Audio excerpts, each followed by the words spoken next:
Hello friends, आज मैं आप लोगों को बताने जा रहा हूं कि A4 साइज़ पेपर पर ड्राइंग के लिए ग्रिड कैसे बनाते हैं। तो सबसे पहले हमें एक रूलर चाहिए। इस रूलर से मैं A4 साइज़ पर जब रखता हूं तो ये पूरे के पूरे 21 सेंटीमीटर को कवर कर लेता है। तो मैं एक 21 सेंटीमीटर लंबी लाइन खींचूँगा। ये लाइन पूरी की पूरी सीधी होनी चाहिए दोस्तों। देखिए, लाइन खींच लेने के बाद मैं अब इसमें क्या करूँगा कि 35 mm यानी कि 3.5 सेंटीमीटर के बाद डॉट्स लगाते जाऊँगा।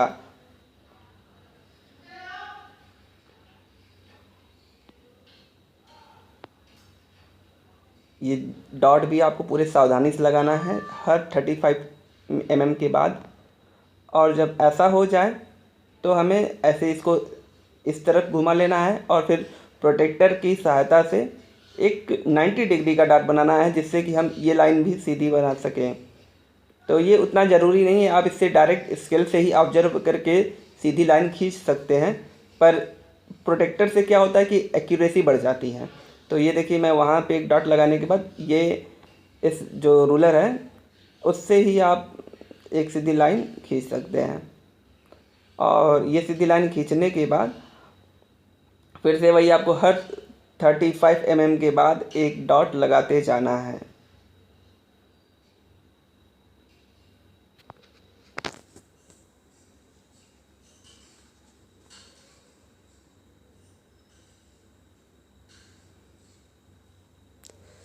मैं 35 mm पर डॉट लगा रहा हूँ। इसका ये मतलब नहीं है कि आप भी 35 पर ही बनाएं।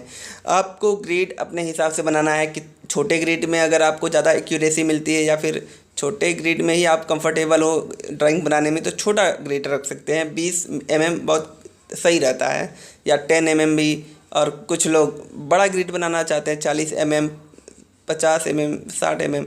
लेकिन मेरे ख्याल से मेरे लिए 35 परफेक्ट रहता है, क्योंकि ये सामने से पूरा 21 सेंटीमीटर जो लंबा होता है उसमें ये पूरे अच्छे तरीके से कवर हो जाता है, कोई भी एक्स्ट्रा नहीं छोड़ता।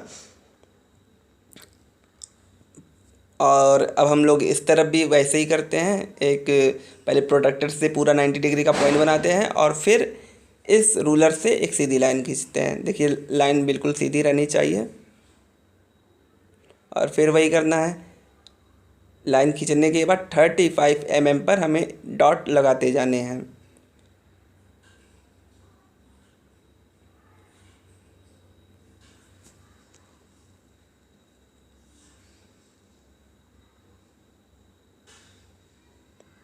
दोस्तों, ग्रिड बनाने के बाद मैं सेकेंड पार्ट में इसमें आपको बताऊंगा कि आउटलाइन कैसे ड्रा करते हैं। तो इसमें भी बहुत सी चीज़ें हैं सिखाने को। तो इस वीडियो के बाद जो इसके बाद अगला वीडियो आएगा उसको भी ज़रूर देखिएगा आप लोग। अब देखिए, मैंने जो दोनों तरफ डॉट बनाए हैं उनकी हेल्प से लाइन खींच रहा हूँ। उन्हें आपस में रूलर पे मिलाकर एक सीधी लाइन खींच रहा हूँ पूरा का पूरा। देखिए, मैं पहले मिलाया, ऑब्जर्व किया और फिर सीधी लाइन खींची थी। और ऐसे ही मुझे तकरीबन पूरे डॉट्स को मिलाना है।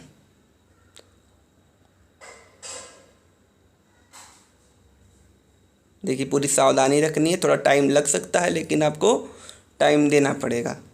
एक अच्छा ग्रिड बनाने के लिए आपको 10 मिनट लग सकते हैं। मुझे इसमें बनाने के लिए 6 मिनट लगा है, लेकिन आपको 10 मिनट 15 मिनट जितना भी लगे आप लगाइए, पर अच्छे से बनाइए।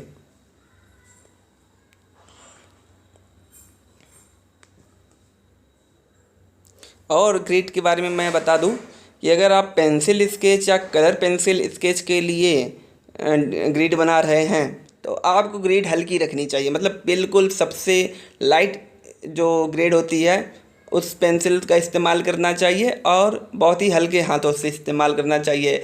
ऐसी ग्रिड बनानी चाहिए कि वो दिखे ही ना आपको, मतलब सिर्फ महसूस हो कि हाँ, यहाँ पे लाइनें हैं। और मैं आप ये देख रहे हैं कि मैं थोड़ा गाढ़ा इसलिए बना रहा हूँ कि ताकि आपको दिखे कि हाँ, ग्रिड कितना एक्यूरेट होना चाहिए। इसमें जो स्क्वायर है वो परफेक्ट होना चाहिए। और बाकी तो जो ग्रिड है वो हल्का ही होना चाहिए। और अगर ये मैं पेंटिंग के लिए बना रहा हूँ तो भी मुझे गाढ़ा करने का कोई दिक्कत नहीं है, क्योंकि पेंटिंग के अंदर ये सब कवर हो जाते हैं। मैं इस पर वाटर कलर पेंटिंग ड्रा करूँगा।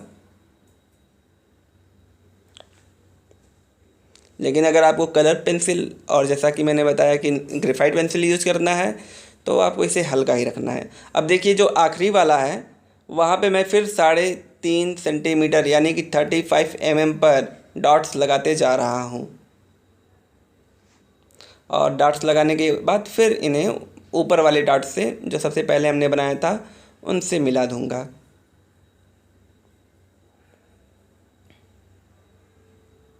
सो दोस्तों, इस वीडियो के बाद आप अगला वीडियो ज़रूर देखिएगा, क्योंकि उसमें मैं बताऊंगा कि ग्रिड की हेल्प से आउटलाइन कैसे बनाते हैं। अभी तो आपने ग्रिड बनाना देखा, अभी ग्रिड की हेल्प से आउटलाइन बहुत ही इंपॉर्टेंट चीज़ होती है किसी भी ड्राइंग की। अगर आपने परफेक्ट आउटलाइन ड्रा कर लिया तो समझ लीजिए आपने स्केच बनाने में आधी जंग जीत ली है, क्योंकि आउटलाइन से ही जो किसी का चेहरा है उसका शेप नज़र आता है। अब देखिए आउटलाइन बन गया है, सॉरी ग्रिड बन गया है, और ग्रिड को आपको मैं क्लोजली दिखाता हूँ और बताइए आप लोग कैसी बनी है ग्रिड।